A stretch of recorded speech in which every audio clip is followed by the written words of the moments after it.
ನಮಸ್ಕಾರ ವೀಕ್ಷಕರೇ, ನಿಮಗೆಲ್ಲರಿಗೂ ನನ್ನ ಯೂಟ್ಯೂಬ್ ಚಾನಲ್ಗೆ ಸ್ವಾಗತ. ನಿನ್ನೊಲವಿನ ಆಸರೆಯಲ್ಲಿ 131. ಕಳ್ಳಿ, ಇಷ್ಟಕ್ಕೆಲ್ಲ ಕಾರಣವಾದ ನನ್ನಿಂದ ಯಾಕೆ ವಿಷಯ ಮುಚ್ಚಿಟ್ಟೆ? ಅವಳನ್ನು ಬರಸೆಳೆದು ಅಪ್ಪಿಕೊಂಡು ಅವಳ ತುಂಬು ಕೆನ್ನೆಗಳಿಗೆ ಮುತ್ತಿಟ್ಟ ವೇದಾಂತ್ ಅವಳ ತುಟಿಗಳತ್ತ ಅವನ ತುಟಿಗಳು ಬಂದಿದ್ದವು. ಸ್ವೀಟ್ ಸುದ್ದಿ ಹೇಳಿದ್ದಕ್ಕೆ ಸ್ವೀಟ್ ಕೊಡದೇ ಇದ್ರೆ ಹೇಗೆ ಎಂದು ಅವಳನ್ನು ಬಲವಾಗಿ ಚುಂಬಿಸಿದ್ದ. ಅವನ ಚುಂಬನದಲ್ಲಿದ್ದ ಆತುರತೆ ಕಂಡು ಅವನು ರಾಜಿಯಾಗಿದ್ದಾನೆಂದು ಮನವರಿಕೆಯಾಗಿತ್ತು ಸನ್ನಿಧಿಗೆ. ತನ್ನ ಸಾನು ತನ್ನ ಬಳಿ ಮುಕ್ತವಾಗಿ ಚರ್ಚಿಸುವ ಬದಲು ಈ ಹುಡುಗಿ ಯಾಕೆ ಮುಚ್ಚಿಟ್ಟಳು? ಅಂದರೆ ತಾಯಿ ಮತ್ತು ಪತ್ನಿ ಇಬ್ಬರೂ ಸೇರಿಕೊಂಡು ತನ್ನ ಕಣ್ಣಿಗೆ ಮಣ್ಣೆರಚಿದ್ದಾರೆ ಎಂದು ವೇದಾಂತ್ಗೆ ಗೊತ್ತಾಗಲು ಹೆಚ್ಚು ಸಮಯ ಬೇಕಾಗಲಿಲ್ಲ. ಇಬ್ಬರು ಸೇರಿಕೊಂಡು ತನ್ನನ್ನು ಫೂಲ್ ಮಾಡಿಬಿಟ್ಟರಲ್ಲ. ವೇದಾಂತ್ ಖಂಡಿತವಾಗಿಯೂ ತನ್ನ ಮೇಲೆ ಮುನಿಸಿಕೊಂಡಿರುತ್ತಾನೆ ಎಂದು ಗೊತ್ತಿತ್ತು ಸನ್ನಿಧಿಗೆ. ಆದ್ದರಿಂದ ಅವನ ಮುಖದತ್ತ ನೋಡುವ ಸಾಹಸವನ್ನೇ ಮಾಡಿರಲಿಲ್ಲ. ತನ್ನವಳ ಒಡಲಲ್ಲಿ ತನ್ನದೇ ಕರುಳಕೊಡಿ ಚಿಗುರುತ್ತಿದೆ. ಎಂತಹ ಮಧುರ ಭಾವನೆಗಳು ಅವನಲ್ಲಿ ಉದಯಿಸುತ್ತಿತ್ತು ಎಂದರೆ ಅವಳನ್ನೀಗ ಅಪ್ಪಿ ತನ್ನೊಳಗೆ ಹುದುಗಿಸಿಕೊಳ್ಳಬೇಕು. ಅವನು ಆ ಖುಷಿಯ ಪ್ರತಿಯೊಂದು ಕ್ಷಣವನ್ನು ಅವಳೊಂದಿಗೆ ಏಕಾಂತದಲ್ಲಿ ಅನುಭವಿಸಬೇಕು ಎಂದು ಅವನ ಮನ ಕಾತರಿಸುತ್ತಿತ್ತು. ಆದರೆ ಕೋಪ ಅದನ್ನು ತಡೆದು ಹಿಡಿದಿತ್ತು. ತನಗೆ ಅರಿವಿಲ್ಲದಂತೆ ತನಗೆ ಸಿಕ್ಕಿದ ಈ ಸರ್ಪ್ರೈಸ್ ಹಬ್ಬ, ತನ್ನದೇ ರಕ್ತ ಮಾಂಸ ಹಂಚಿಕೊಂಡು ಹುಟ್ಟುವ ಮಗು ಇನ್ನೂ ಕೆಲವೇ ತಿಂಗಳುಗಳಲ್ಲಿ ತನ್ನ ಕಣ್ಣ ಮುಂದೆ ಬರಲಿದೆ ಎಂದೆಂದುಕೊಂಡಾಗ ವೇದಾಂತ್ನ ಹೃದಯದಲ್ಲಿ ಅವ್ಯಕ್ತವಾದ ಆನಂದಲಹರಿ ಉಕ್ಕಿ ಹರಿಯಿತು. ತನ್ನ ಜೀವನದಲ್ಲಿ ಹಿಂದೆಂದೂ ಅನುಭವಿಸಿದ ಮಧುರ ಕ್ಷಣ, ಅನಿರ್ವಚನೀಯವಾದ ಆನಂದ. ತಾನು ತಂದೆಯಾಗುತ್ತೇನೆ ಎಂಬ ವಿಷಯ ನಿಜವಾಗಿಯೂ ಅವನಿಗೆ ತುಂಬ ಖುಷಿಯನ್ನು ನೀಡಿತ್ತು. ಅವನಿಗಾದ ಖುಷಿಗೆ ಅವಳನ್ನು ಎತ್ತಿ ಗಿರಗಿರನೆ ತಿರುಗಿಸಿ ಅವಳನ್ನು ಅಪ್ಪಿ ಇನ್ನಿಲ್ಲದಷ್ಟು ಮುದ್ದು ಮಾಡಬೇಕೆಂದುಕೊಂಡಿದ್ದ. ಆದರೆ ಅವಳು ಮಾಡಿದ್ದು ಸರಿಯೇ. ತಾನು ಕೊಟ್ಟ ಟ್ಯಾಬ್ಲೆಟ್ ತಿಂದಿದ್ದೇನೆ ಎಂದು ತನ್ನ ಬಳಿ ಸುಳ್ಳು ಹೇಳಿ ಅದನ್ನು ವಾಶ್ ಬೇಸಿನ್ಗೆ ಎಸೆದಿರಬಹುದು. ತನ್ನನ್ನು ಅದೆಷ್ಟು ಚೆನ್ನಾಗಿ ಯಾಮಾರಿಸಿ ಬಿಟ್ಟಿದ್ದಾಳೆ. ತನ್ನ ತಾಯಿಯೂ ಸರಿಯಾಗಿದ್ದಾರೆ. ತನಗೆ ಅರಿವಿಲ್ಲದಂತೆಯೇ ಅವಳನ್ನು ಒಬ್ಬಳನ್ನೇ ವೈದ್ಯರ ಬಳಿ ಕರೆದೊಯ್ಯಲು ತಯಾರಾಗಿದ್ದರು. ಇವರಿಬ್ಬರು ಸೇರಿಕೊಂಡು ತನ್ನ ಬೆನ್ನ ಹಿಂದೆ ಏನೆಲ್ಲ ಮಸಲತ್ತು ಮಾಡುತ್ತಿದ್ದಾರೆ. ಹಾಗಾದರೆ ತಂದೆ ಎನಿಸಿಕೊಂಡ ತನ್ನ ಪಾತ್ರವೇನು? ಅವನಿಗೀಗ ಅವರಿಬ್ಬರ ಮೇಲೂ ವಿಪರೀತವಾಗಿ ಸಿಟ್ಟು ಬಂದಿತ್ತು. ತಾನು ಅತಿಯಾಗಿ ಪ್ರೀತಿಸುತ್ತಿರುವ ತನ್ನ ತಾಯಿ, ಪತ್ನಿ ಹೀಗೆ ಮಾಡುವರೆಂದು ಅವನು ಕನಸಲ್ಲೂ ಅಂದುಕೊಂಡಿರಲಿಲ್ಲ. ಅವರಿಬ್ಬರನ್ನು ಅಲ್ಲಿ ಮಾತಾಡಲು ಬಿಟ್ಟು ಅವನು ಮೌನವಾಗಿ ಎದ್ದು ಹೊರಟಾಗ ಸನ್ನಿಧಿಗೆ ಅವನು ತನ್ನ ಮೇಲೆ ಮುನಿಸಿಕೊಂಡಿದ್ದಾನೆ ಎಂದು ತುಸು ಭಯವಾಯಿತು. ಅತ್ತೆ ಮಗನನ್ನು ತಡೆಯಲಿ ಎಂಬ ಉದ್ದೇಶದಿಂದಲೇ ಅವಳು, ಅಮ್ಮ, ನಿಮ್ಮ ಮಗನಿಗೆ ತುಂಬ ಸಿಟ್ಟು ಬಂದಿದೆ ಅನ್ಸುತ್ತೆ, ಮೇಲು ದನಿಯಲ್ಲಿ ಅತ್ತೆ ಬಳಿ ಹೇಳಿದಳು ಸನ್ನಿಧಿ. ಅವನಿಗೆ ಬಂದಿರೋ ಸಿಟ್ಟು ಎಷ್ಟು ಹೊತ್ತಿನದು ಹೇಳು? ನಿನ್ನನ್ನೇ ಅಷ್ಟೊಂದು ಪ್ರೀತಿಸುವವನು ಇನ್ನು ನಿಮ್ಮಿಬ್ಬರ ಒಲವಿನ ಕುಡಿ, ತನ್ನದೇ ಕರುಳ ಕುಡಿ, ತನ್ನದೇ ಮುದ್ದು ಕಂದ ನಿನ್ನ ಹೊಟ್ಟೆಯಲ್ಲಿ ನೀನು ಹೊತ್ತಿದ್ದೀಯಾ ಅಂದರೆ ಖಂಡಿತ ಅವನು ಖುಷಿಯಾಗಿರ್ತಾನೆ. ಮೇಲ್ನೋಟಕ್ಕೆ ಸಿಟ್ಟು ಬಂದವನ ಹಾಗೆ ನಟನೆ ಮಾಡ್ತಾನೆ ಅಷ್ಟೇ. ನೀನೇನು ಭಯಪಡುವ ಅವಶ್ಯಕತೆಯೇ ಇಲ್ಲ. ನಾನೀಗ ನಿಮ್ಮ ಮಾವಂಗೆ ವಿಷಯ ತಿಳಿಸ್ತೀನಿ. ಕುಸುಮ ಅವರ ಮುಖ ಮೊರದಗಲವಾಗಿತ್ತು. ತಮ್ಮ ಮಗನನ್ನು ಕರೆದು ಮೆಡಿಕಲ್ ಶಾಪ್ನಿಂದ ಪ್ರೆಗ್ನೆನ್ಸಿ ಟೆಸ್ಟ್ ಮಾಡುವ ಕಿಟ್ ತರಲು ಹೇಳಬೇಕು. ಟೆಸ್ಟ್ ಮಾಡಿದಾಗ ಕನ್ಫರ್ಮ್ ಆದರೆ ಇವತ್ತೇ ವೈದ್ಯರ ಬಳಿಗೆ ಮಗ ಮತ್ತು ಸೊಸೆ ಇಬ್ಬರನ್ನೂ ಕಳುಹಿಸಬೇಕು ಎಂದೆಲ್ಲ ಯೋಚಿಸುತ್ತಾ 10 ವರ್ಷ ಚಿಕ್ಕವರಂತೆ ಲಘುಬಗೆಯಿಂದ ಹೊರಟರು ಕುಸುಮ. ಅವರಿಂದು ಗಾಳಿಯಲ್ಲಿ ತೇಲಾಡುತ್ತಿದ್ದರು. ಅಷ್ಟು ಖುಷಿಯಾಗಿತ್ತು ಅವರಿಗೆ. ತಾವಂದುಕೊಂಡಿದ್ದು ಇಷ್ಟು ಬೇಗ ನೆರವೇರುತ್ತದೆ ಎಂದು ಅವರಂದುಕೊಂಡಿರಲಿಲ್ಲ. ಮನೆಯಲ್ಲಿ ದೇವರಿಗೆ ತುಪ್ಪದ ದೀಪ ಹಚ್ಚಿದರು.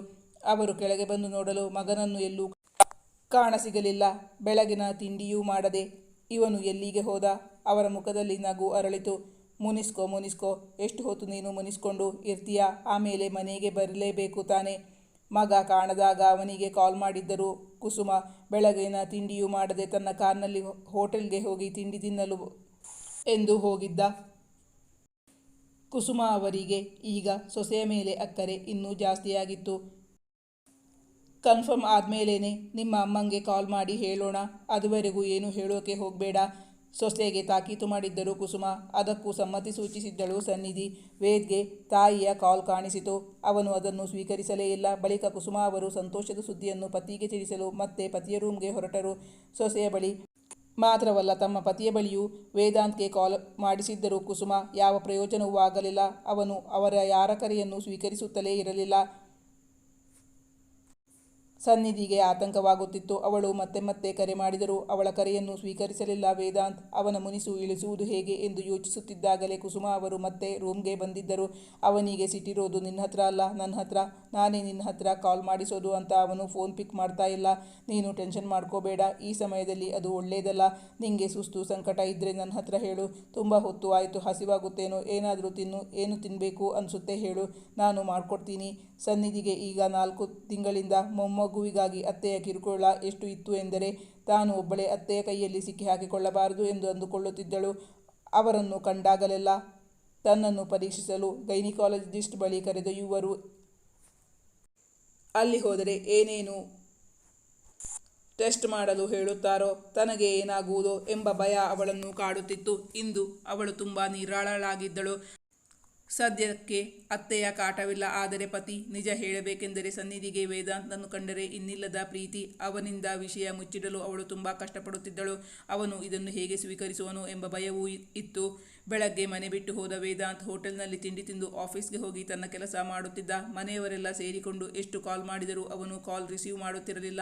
ಮಧ್ಯಾಹ್ನ ಊಟಕ್ಕೂ ಅವನ ಪತ್ತೆಯೇ ಇರಲಿಲ್ಲ. ಕ್ಷಣದಿಂದ ಕ್ಷಣಕ್ಕೆ ಸನ್ನಿಧಿಯ ಆತಂಕ ಜಾಸ್ತಿಯಾಗುತ್ತಿತ್ತು. ಸಾರಿ ವೇದಾಂತ್, ಪ್ಲೀಸ್ ವೇದಾಂತ್, ಒಂದ್ಸಲ ನನಗೆ ಕಾಲ್ ಮಾಡಿ ನನ್ನ ಹತ್ರ ಮಾತಾಡು. ನೀನು ಕಾಲ್ ಮಾಡಿಲ್ಲ ಅಂದರೆ ನಾನು ಮಧ್ಯಾಹ್ನ ಊಟ ಮಾಡಲ್ಲ. ಸಾರಿ ಸಾರಿ ಸಾರಿ ಎಂದು ಸಂದೇಶವನ್ನು ಕಳುಹಿಸಿದಳು. ಈಗಲೂ ಅವನಿಂದ ಯಾವ ರಿಪ್ಲೈ ಕೂಡ ಬಂದಿರಲಿಲ್ಲ. ಅವಳು ತುಂಬ ನೊಂದುಕೊಂಡಳು. ವೇದಾಂತ್ ಅವಳ ಕರೆ ಸ್ವೀಕರಿಸದಿದ್ದರೂ ಪತ್ನಿಯ ನಂಬರ್ನಿಂದ ಬಂದ ಸಂದೇಶವನ್ನು ನೋಡಿದ್ದ. ನಿಜವಾಗಿಯೂ ತುಂಬ ಗಾಬರಿಯಾದ. ಪಾಪ ಹುಡುಗಿ ತುಂಬ ಸುಸ್ತಾಗಿದ್ದಳು. ಈಗ ಅವಳು ಒಂದು ಜೀವವಲ್ಲ, ಎರಡು ಜೀವ. ಹೀಗಿರುವಾಗ ತನ್ನಿಂದಾಗಿ ಅವಳು ಊಟ ಬಿಟ್ಟು ಕೂರುವೆನೆಂದರೆ ಅವನಿಗೆ ತಡೆದುಕೊಳ್ಳಲು ಸಾಧ್ಯವೇ ಆಗಲಿಲ್ಲ. ತಕ್ಷಣವೇ ಅವನು ಗಾಡಿಯ ಸ್ವಿಚ್ ಕೀ ಹಿಡಿದುಕೊಂಡು ಅಲ್ಲಿಂದ ಹೊರಟಿದ್ದ. ಮತ್ತೆ 15 ನಿಮಿಷದಲ್ಲಿ ಅವನು ಮನೆ ತಲುಪಿದ್ದ. ಅವನಿಗೆದುರಾಗಿ ಬಂದ ತಾಯಿಯ ಬಳಿ ಒಂದಕ್ಷರವೂ ಮಾತಾಡದೆ ತನ್ನ ಮುನಿಸನ್ನು ವ್ಯಕ್ತಪಡಿಸಿದ್ದ ವೇದಾಂತ್ ಸೀದಾ ತನ್ನ ಬೆಡ್ರೂಮ್ಗೆ ಹೋಗಿದ್ದ. ಕುಸುಮ ಅವರು ಮುಸಿ ಮುಸಿ ನಕ್ಕರು. ಮಗನ ಇಂದಿನ ಸಿಟ್ಟು ಅವರನ್ನೇನೂ ಧೃತಿ ಕೆಡಿಸಿರಲಿಲ್ಲ. ಅಷ್ಟು ಖುಷಿಯಾಗಿದ್ದರು ಕುಸುಮ. ಸನ್ನಿಧಿ ಬೆಡ್ ಮೇಲೆ ಕಣ್ಮುಚ್ಚಿ ಮಲಗಿ ಕಣ್ಣೀರು ಹರಿಸುತ್ತಿದ್ದಳು. ಅವಳ ಕಣ್ಣಂಚಿನಿಂದ ಜಿನುಗಿದ ನೀರು ನಿಧಾನವಾಗಿ ಬೆಡ್ ಮೇಲೆ ಹರಿದು ಬೆಡ್ ಒದ್ದೆಯಾಗುತ್ತಿತ್ತು. ತುಂಬ ಆತಂಕದಲ್ಲಿ ಇದ್ದವಳಿಗೆ ವೇದಾಂತ್ ರೂಮ್ ಒಳಗೆ ಪ್ರವೇಶಿಸಿದ್ದು ಗೊತ್ತೇ ಆಗಲಿಲ್ಲ. ತನ್ನ ಪ್ರೀತಿಯ ಕುಡಿಯನ್ನು ಹೊತ್ತವಳು ಊಟ ಮಾಡದೆ ಕಣ್ಣೀರು ಹರಿಸುತ್ತಾ ಬಾಡಿದ ಮುಖ ಹೊತ್ತು ಮಲಗಿದವಳನ್ನು ಕಂಡಾಗ ಅವನ ಹೃದಯ ದ್ರವಿಸಿ ಹೋಗಿತ್ತು.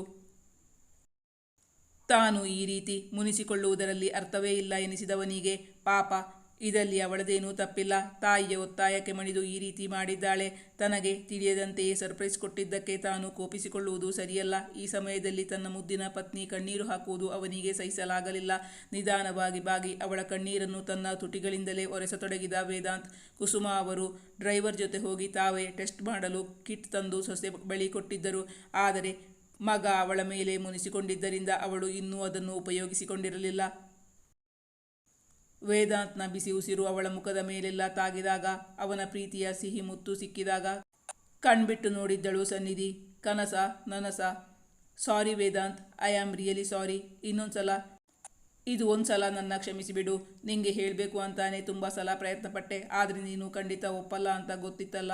ಅಲ್ಲದೆ ನಾನು ಕನ್ಸೀವ್ ಆಗಿಲ್ಲ ಅಂದರೆ ಡಾಕ್ಟರ್ ಹತ್ರ ಕರ್ಕೊಂಡು ಹೋಗಿ ಟೆಸ್ಟ್ ಮಾಡಿಸ್ತೀನಿ ಅಂತ ಅತ್ತೆ ಹೇಳಿದಾಗ ಒಂದು ವೇಳೆ ನನ್ನಲ್ಲೇ ಏನಾದರೂ ದೋಷ ಇದ್ದರೆ ಅಂತ ನನಗೆ ತುಂಬ ಭಯ ಆಗ್ತಾ ಇತ್ತು. ಸತ್ಯವನ್ನೇ ನುಡಿದಿದ್ದಳಲ್ಲ. ಅವಳ ನಿಷ್ಕಲ್ಮಶ ಮುಖ ನೋಡಿದಾಗ ಅವನಿಗೆ ಅವಳನ್ನು ಗದರಬೇಕು ಎನಿಸಲಿಲ್ಲ. ಅವನ ಸಿಟ್ಟು ಬಂದ ದಾರಿಗೆ ಸುಂಕವಿಲ್ಲ ಎಂಬಂತೆ ಹೊರಟು ಹೋಗಿತ್ತು. ಏ ಕಳ್ಳಿ, ಇಷ್ಟಕ್ಕೆಲ್ಲ ಕಾರಣವಾದ ನನ್ನಿಂದ ಯಾಕೆ ವಿಷಯ ಮುಚ್ಚಿಟ್ಟೆ ಎಂದು ಕೇಳುತ್ತಾ ಅವಳನ್ನು ಬರಸೆಳೆದು ಅಪ್ಪಿಕೊಂಡ. ಬಳಿಕ ಅವಳನ್ನು ತನ್ನ ತೋಳುಗಳಲ್ಲಿ ಎತ್ತಿಕೊಂಡು 3 ರೌಂಡ್ ತಿರುಗಿಸಿ ಬಳಿಕ ಬೆಡ್ ಮೇಲೆ ಮಲಗಿಸಿ ಅವಳ ತುಂಬು ಕೆನ್ನೆಗಳಿಗೆ ಮುತ್ತಿಟ್ಟ. ಅವನ ತುಟಿಗಳು ಅವಳ ಕಣ್ಣು ಕೆನ್ನೆ ಗಲ್ಲಗಳಿಗೆ ಮುತ್ತಿಡುತ್ತಾ ಬಂದು ಅವಳ ತುಟಿಗಳತ್ತ ಬಂದಿದ್ದ. ಸ್ವೀಟ್ ಸುದ್ದಿ ಹೇಳಿದ್ದಕ್ಕೆ ಸ್ವೀಟ್ ಕೊಡದೇ ಇದ್ರೆ ಹೇಗೆ ಎಂದು ಅವಳನ್ನು ಬಲವಾಗಿ ಚುಂಬಿಸಿದ ವೇದಾಂತ್. ಅವನ ಚುಂಬನದಲ್ಲಿದ್ದ ಆತುರತೆ ನೋಡಿದಾಗಲೇ ಅವನು ತನ್ನಲ್ಲಿ ರಾಜಿ ಆಗಿದ್ದಾನೆಂದು ಅರಿವಾಯಿತು ಸನ್ನಿಧಿಗೆ. ವೇದಾಂತ್, ನಿಜ ಹೇಳು, ನಿಂಗೆ ಮಗುವಾಗುವುದು ಇಷ್ಟ ಇಲ್ಲ ಅಂದರೆ ನಂಗೂ. ಮುಂದೆ ಅವಳು ಮಾತಾಡದಂತೆ ಅವನು ತನ್ನ ತುಟಿಗಳಿಂದಲೇ ಅವಳ ಬಾಯಿಯನ್ನು ಮುಚ್ಚಿದ್ದ. ಅಷ್ಟು ಹೇಳಬೇಕಾದರೆ ಅವಳ ಕಣ್ಣಂಚು ಒದ್ದೆಯಾಗಿತ್ತು. ಗಂಟಲು ಉಬ್ಬಿ ಬಂದಿತ್ತು. ಸಾನು, ನನ್ನ ಮಗು ನನಗೆ ಬೇಡ ಅಂತ ನಾನು ಹೇಳ್ತೀನಾ? ನಾನು ಅಷ್ಟು ಕಟುಕ ಅಂತ ಅನ್ನಿಸ್ತಾ ನಿಂಗೆ? ಒಂದಲ್ಲ 10 ಮಗು ಬೇಕು ಅಂದರೂ ಕೊಟ್ಟೇನು. ಪ್ಲೀಸ್ ಬೇಡ ಅನ್ನೋ ಮಾತೇ ಹೇಳಬೇಡ. ಅವನ ಕಣ್ಣಂಚು ತುಂಬಿ ಬಂದಿತ್ತು. ಸನ್ನಿಧಿ ತನ್ನ ಕೈಗಳಿಂದಲೇ ಅವನ ಕಣ್ಣನ್ನು ಒರೆಸಿದಳು. ಪಾಪ ಹುಡುಗಿ ತನ್ನ ಮನೆಯವರಿಗೋಸ್ಕರ ಎಲ್ಲ ಕಷ್ಟಗಳನ್ನು ತಾನೇ ನುಂಗಿಕೊಂಡು ಅಂತಹ ಸಂದಿಗ್ಧ ಪರಿಸ್ಥಿತಿಯಲ್ಲೂ ಪರೀಕ್ಷೆ ಬರೆದು ಬಂದಿದ್ದಾಳೆ ಎಂದುಕೊಂಡಾಗ, ಸಾನು, ಸಾರಿ ಚಿನ್ನ, ಇಂಥ ಸಮಯದಲ್ಲಿ ನಿನ್ನ ಕಣ್ಣೀರು ಹಾಕಿಸಿ ಬಿಟ್ನಲ್ಲ. ಅಳ್ಬೇಡ ನೀನು ಅತ್ರೆ, ನನಗೆ ನೋಡೋಕ್ಕಾಗಲ್ಲ. ನಂಗೊತ್ತು ತಪ್ಪು ನಿನ್ನದಲ್ಲ ಅಂತ. ನೀನು ಪರಿಸ್ಥಿತಿಯ ಕೈಗೊಂಬೆ. ಮೊದಲು ನೀನು ಊಟ ಮಾಡಬೇಕು, ನಾನೇ ಊಟ ಮಾಡಿಸ್ತೀನಿ ಎಂದು ಹೇಳಿದಾಗ ಸನ್ನಿಧಿ ಅದಕ್ಕೆ ಒಪ್ಪಲಿಲ್ಲ. ಅದೆಲ್ಲ ಆಗಲ್ಲ ವೇದಾಂತ್. ನೀನು ನನ್ನ ಜೊತೆ ಊಟ ಮಾಡೋ ಹಾಗಿದ್ರೆ ಮಾತ್ರ ನಾನು ಊಟ ಮಾಡೋದು, ಇಲ್ಲ ಅಂದರೆ ನನಗೇನು ಬೇಡ. ಅವಳಿಗೆ ತುಂಬ ಹಸಿವಾಗುತ್ತಿತ್ತು, ತಡೆಯಲು ಸಾಧ್ಯವಾಗುತ್ತಿಲ್ಲ. ಆದರೂ ಹಠ ಮಾಡುತ್ತಿದ್ದಳು ಸನ್ನಿಧಿ. ವೇದಾಂತ್ ಕೂಡಲೇ ತಟ್ಟೆಯಲ್ಲಿ ಊಟ ಬಡಿಸಿ ತರಲು ಅಡುಗೆ ಆಕೆಗೆ ಹೇಳಿದ್ದ. ಇಬ್ಬರು ಒಂದೇ ತಟ್ಟೆಯಿಂದ ಪರಸ್ಪರ ತುತ್ತಿಟ್ಟುಕೊಂಡು ಊಟ ಮಾಡಿದ್ದರು. ಅದಾದ ಬಳಿಕ ಟೆಸ್ಟ್ ಮಾಡಿದಾಗ ಪಾಸಿಟಿವ್ ಎಂದು ಬಂದಿತ್ತು. ಸಾನು, ಕಂಗ್ರಾಟ್ಸ್. ಇನ್ನು ಲೇಟ್ ಮಾಡೋದು ಬೇಡ, ಇವತ್ತೇ ಡಾಕ್ಟರ್ ಹತ್ರ ಹೋಗಿ ಬರೋಣ ಎಂದು ಹೇಳಿದ ವೇದಾಂತ್. ಊಟವಾದ ಬಳಿಕ ವೇದಾಂತ್ ಮಾಡಿದ ಮೊದಲ ಕೆಲಸವೆಂದರೆ ಅವಳ ಹೊಟ್ಟೆಯ ಮೇಲೆ ಮೃದುವಾಗಿ ತನ್ನ ಕೈಯಿಂದ ನೇವರಿಸಲಾರಂಭಿಸಿದ್ದ. ಅವನಿಗೆ ಆಗಲೇ ಅವಳ ಒಡಲ ಒಳಗಿರುವ ಮಗುವನ್ನು ಸ್ಪರ್ಶಿಸುವ ಆಸೆಯಿತ್ತು. ಆದರೆ ಹುಡುಗಿ ಹಸಿದುಕೊಂಡಿದ್ದಳಲ್ಲ, ಆದ್ದರಿಂದ ತನ್ನ ಆಸೆಗೆ ಕಡಿವಾಣ ಹಾಕಿದ್ದ. ಅದನ್ನೀಗ ತೀರಿಸಿಕೊಂಡ. ಥ್ಯಾಂಕ್ ಯು ಚಿನ್ನ, ಥ್ಯಾಂಕ್ ಯು ಸೋ ಮಚ್. ನನಗೆ ಪ್ರಮೋಷನ್ ಕೊಡಿಸಿದ್ದಕ್ಕಾಗಿ ಐ ಲವ್ ಯು ಎನ್ನುತ್ತಾ ಅವಳ ಹೊಟ್ಟೆಯಲ್ಲಿದ್ದ ತನ್ನ ಕರುಳ ಕುಡಿಗೆ ಮುತ್ತಿಟ್ಟ ವೇದಾಂತ್. ಇನ್ಮುಂದೆ ನಿನ್ನ ತುಂಬ ಕೇರ್ಫುಲ್ಲಾಗಿ ನೋಡ್ಕೋಬೇಕು. ಅವನು ಪ್ರೀತಿಯಿಂದ ಮಾತ್ರವಲ್ಲ, ತುಂಬ ಸಂತೋಷದಿಂದಲೇ ಮಗುವನ್ನು ಸ್ವೀಕರಿಸುತ್ತಾನೆ ಎಂದಾಗ ಅವಳಿಗಾದ ಆನಂದ ಅಷ್ಟಿಷ್ಟಲ್ಲ. ಅವನ ಕಣ್ಣುಗಳನ್ನೇ ಆಳವಾಗಿ ನೋಡಿದವಳಿಗೆ ಉತ್ತರ ಸಿಕ್ಕಿತೇನೋ. ಅಬ್ಬ, ಇಷ್ಟು ಹೊತ್ತು ನಿಂಗೆಲ್ಲಿ ಮಗು ಅಂದರೆ ಇಷ್ಟ ಇಲ್ವೋ ಅಂತ ಟೆನ್ಷನ್ ಮಾಡ್ಕೊಂಡಿದ್ದೆ. ವಿಶ್ ಮಾಡಿದೆ ಸುಮ್ಮನಿದ್ದೆ. ನಿಂಗೂ ಕಂಗ್ರಾಟ್ಸ್ ಕಣೋ. ಥ್ಯಾಂಕ್ ಯು ಇಷ್ಟು ಬೇಗ ರಾಜಿಯಾಗಿದ್ದಕ್ಕೆ ಎರಡನ್ನೂ ಹೇಳಿದಳು ಸನ್ನಿಧಿ. ಥ್ಯಾಂಕ್ಸ್, ಸಾರಿ ಬಿಟ್ಟು ಇನ್ನೇನು ಇಲ್ವಾ ಎಂದು ಹೇಳುತ್ತಾ ಅವಳತ್ತ ಆಸೆಯ ಕಂಗಳಿಂದ ನೋಡಿದಾಗ ತನ್ನ ತುಟಿಗಳಿಂದಲೇ ಅವನ ಆಸೆಯನ್ನು ತೀರಿಸಿದ್ದಳು ಸನ್ನಿಧಿ. ಒಲವಿನಿಂದ ಅವನ ಕಣ್ಣುಗಳ ಆಳಕ್ಕೆ ಹಿಡಿದು ನೋಡಿದಾಗ ಅವನು ಅದೇ ಕೆಲಸ ಮಾಡಿದ್ದ. ಒಬ್ಬರ ಕಣ್ಣಲ್ಲಿ ಇನ್ನೊಬ್ಬರು ಕಣ್ಣಿಟ್ಟು ನೋಡುತ್ತಾ, ಆ ಕಣ್ಣುಗಳಲ್ಲಿ ತಮ್ಮ ಪ್ರತಿಬಿಂಬವನ್ನು ನೋಡುತ್ತಾ, ಕಣ್ಣಲ್ಲಿ ಒಲವಿನ ಸಂದೇಶಗಳನ್ನು ಕಳುಹಿಸುತ್ತಾ ಇಬ್ಬರು ಮೈಮರೆತು ಕುಳಿತಿದ್ದರು. ವೇದಾಂತ್ನ ಕೈಗಳು ಈಗಲೂ ಅವಳ ಹೊಟ್ಟೆಯನ್ನು ನೇವರಿಸುತ್ತಿತ್ತು. ಅದರಿಂದಲೇ ಅವನು ತನ್ನ ಮಗುವನ್ನು ಎಷ್ಟು ಪ್ರೀತಿಸುತ್ತಿದ್ದಾನೆ ಎಂದು ಅರಿವಾಯಿತು ಸನ್ನಿಧಿಗೆ. ಅಷ್ಟರಲ್ಲಿ ಕುಸುಮ ಅವರು ಒಂದು ಲೋಟ ಹಾಲು ಕುಡಿ ಎಂದು ಸೊಸೆಯ ಬಳಿ ಹೇಳುತ್ತಾ ಆ ರೂಮ್ನ ಒಳಗೆ ಬಂದಿದ್ದರು. ತಮ್ಮದೇ ಒಲವಿನ ಸಾಗರದಲ್ಲಿ ವಿಹರಿಸುತ್ತಿದ್ದ ದಂಪತಿಗಳಿಗೆ ಮೊಸರನ್ನದಲ್ಲಿ ಕಲ್ಲು ಸಿಕ್ಕಂತಾಯಿತು. ಅವರಿಬ್ಬರ ಏಕಾಂತಕ್ಕೆ ಭಂಗ ಬಂದಿದ್ದು ವೇದಾಂತ್ಗೆ ಹಿಡಿಸಿರಲಿಲ್ಲ. ಸಾನು, ನಿಂಗೆ ಏನಾದರೂ ಬೇಕಾದರೆ ನನ್ನ ಹತ್ರ ಹೇಳು. ನೀನೀಗ ರೆಸ್ಟ್ ಮಾಡು, ಆಮೇಲೆ ಡಾಕ್ಟರ್ ಹತ್ರ ಹೋಗಬೇಕು. ಹುಬ್ಬು ಗಂಟಿಕ್ಕಿಕೊಂಡು ತಾಯಿಗೆ ಹೇಳುವ ಬದಲು ಪತ್ನಿಯ ಬಳಿ ಹೇಳಿದ್ದ ವೇದಾಂತ್. ಕುಸುಮಾಗೆ ಅದು ತನ್ನನ್ನು ಉದ್ದೇಶಿಸಿ ಹೇಳಿದ್ದೆಂದು ಅರ್ಥವಾಗಿತ್ತು. ಆದರೂ ಅವರಿಗೇನೂ ಬೇಸರವಾಗಲಿಲ್ಲ. ಅವರು ತಮ್ಮ ಕೆಲಸವನ್ನು ಮುಂದುವರಿಸಿದರು. ಸಾನು, ನೀನು ಮಲ್ಕೋ. ಒಂದರ್ಧ ಗಂಟೆ ಬಿಟ್ಟು ನಿಂಗೆ ಹಣ್ಣು ಕಟ್ ಮಾಡಿ ತಂದುಕೊಡ್ತೀನಿ. ಇಂತಹ ಸಮಯದಲ್ಲಿ ಆಗಾಗ ಏನಾದರೂ ತಿಂತಾ ಇರಬೇಕು ಎಂದಾಗ ವೇದಾಂತ ತಾಳ್ಮೆ ತಪ್ಪಿತ್ತು. ಅವನು ಮಾತಾಡದೆ ಕೆಳಗಿಳಿದು ಹೋಗಿದ್ದ. ಮತ್ತೆ ಬರುವಾಗ ಅವನ ಕೈಯಲ್ಲಿ ಒಂದು ಚಾಕು, ಪ್ಲೇಟು, ಅದರಲ್ಲಿ ದಾಳಿಂಬೆ ಮತ್ತು ಆ್ಯಪಲ್ ಹಣ್ಣುಗಳಿದ್ದವು. ಕುಸುಮ ಅವರು ಸೊಸೆಯ ಬಳಿ ಕುಳಿತು, ನೀನೀಗ 2 ಜೀವ, ಭಾರ ಎತ್ತೋಕೆ ಹೋಗಬೇಡ, ನಿಧಾನವಾಗಿ ಓಡಾಡಬೇಕು, ಸಡನ್ನಾಗಿ ಬಗ್ಗೋಕೆ ಹೋಗಬೇಡ, ಜಾಸ್ತಿ ಖಾರ ತಿನ್ನಬಾರ್ದು, ಉಷ್ಣ ಆಗುತ್ತೆ, ಹಾಗೆ ಮಾಡಬೇಡ, ಹೀಗೆ ಮಾಡಬೇಡ ಎಂದು 10 ಸಲಹೆ ಸೂಚನೆಗಳನ್ನು ಅವಳಿಗೆ ನೀಡುತ್ತಲೇ ಇದ್ದರು. ವೇದಾಂತ್ಗೆ ಪತ್ನಿಯೊಂದಿಗೆ ಇಂದಿಡೀ ದಿನ ಏಕಾಂತದಲ್ಲಿ ಕಳೆಯಬೇಕೆಂಬ ಆಸೆ.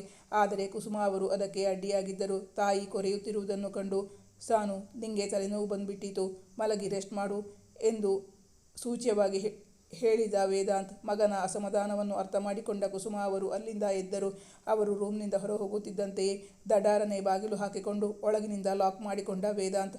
ತಾಯಿಯ ಮೇಲಿನ ಸಿಟ್ಟನ್ನು ಬಾಗಿಲಲ್ಲಿ ತೋರಿಸಿದ್ದ. ಅದನ್ನು ಕಂಡು ಸನ್ನಿಧಿಗೆ ನಗು ತಡೆಯಲಾಗಲಿಲ್ಲ. ಅವಳು ಜೋರಾಗಿ ನಗಲಾರಂಭಿಸಿದ್ದಳು. ವೀಕ್ಷಕರೇ, ನನ್ನ ಓದುಗ ಅಭಿಮಾನಿಗಳ ಅಪೇಕ್ಷೆಯ ಮೇರೆಗೆ ನಾನು ಪ್ರತಿಲಿಪಿಯಲ್ಲೂ ನನ್ನ ಕಥೆಗಳನ್ನು ಹಾಕೋಕ್ಕೆ ಶುರು ಮಾಡಿದ್ದೀನಿ. ಪ್ರತಿಲಿಪಿಯಲ್ಲಿ ನನ್ನನ್ನು ಹಿಂಬಾಲಿಸಲು ಪ್ರತಿಲಿಪಿಯ ಲಿಂಕ್ ಕೊಟ್ಟಿದ್ದೀನಿ. ಡಿಸ್ಕ್ರಿಪ್ಷನ್ ಬಾಕ್ಸಲ್ಲೂ ಇದೆ. ನನ್ನ ಬೆಳವಣಿಗೆಗೆ ನಿಮ್ಮ ಬೆಂಬಲ ತುಂಬ ಮುಖ್ಯ.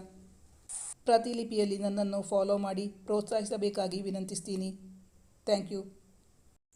ಈ ಕಥೆಯ ಮುಂದಿನ ಭಾಗ ಮುಂದಿನ ಸಂಚಿಕೆಯಲ್ಲಿ ಮುಂದುವರಿಯುವುದು. ವೀಕ್ಷಕರೇ, ನಾನು ಹಾಕೋ ಕಥೆಗಳು ನಿಮಗೆ ಇಷ್ಟವಾಗಿದ್ದಲ್ಲಿ ನನ್ನ ಚಾನಲನ್ನು ಸಬ್ಸ್ಕ್ರೈಬ್ ಮಾಡಿ, ನನ್ನ ವಿಡಿಯೋವನ್ನು ಲೈಕ್ ಮಾಡಿ, ನಿಮ್ಮ ಆಪ್ತರಿಗೆ ನನ್ನ ವಿಡಿಯೋವನ್ನು ಶೇರ್ ಮಾಡಿ, ನಿಮ್ಮ ಅನಿಸಿಕೆ ಅಭಿಪ್ರಾಯಗಳನ್ನು ಕಮೆಂಟ್ ಮಾಡಿ ತಿಳಿಸುವುದರ ಮೂಲಕ ನನಗೆ ಬೆಂಬಲ ವ್ಯಕ್ತಪಡಿಸಬೇಕಾಗಿ ವಿನಂತಿಸಿಕೊಳ್ಳುತ್ತೇನೆ. Thank you for watching.